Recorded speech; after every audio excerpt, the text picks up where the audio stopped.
আসসালামু আলাইকুম। দেখছেন নি তারা এই গাতার ভিতরে বলে বলে খাবারের একটা হোটেল দিছে। আমি শূন্য আর সাইড জুয়েছি, আমি আইসি দেখতাম।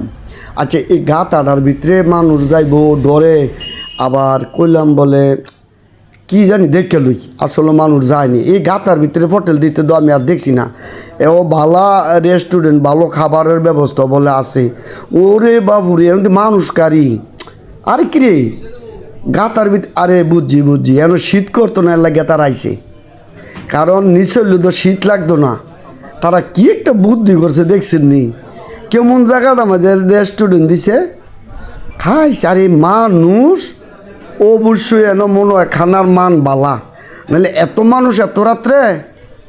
আরে আশ্চর্য কীর্তি না মানুষ দেখছি না। আমরা বাংলাদেশের বাঙালি মানুষের বুদ্ধি, গাতার মধ্যে খাবারের হোটেল দিছে, চারিওবেলা থেকে জানি বাতাস না লাগে।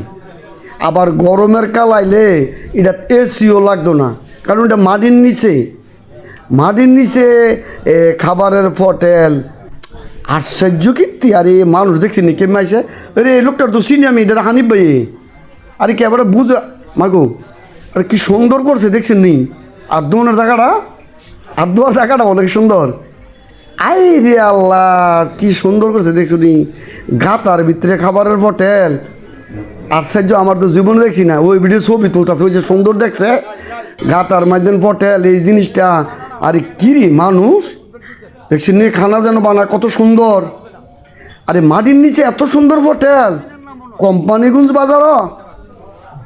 ইস, আমি যদি বিদেশ হইতো এটার মাঝে 5 লাখ 10 লাখ টাকা ধরলেও মানুষ বিশাল হয়ে গেল রে।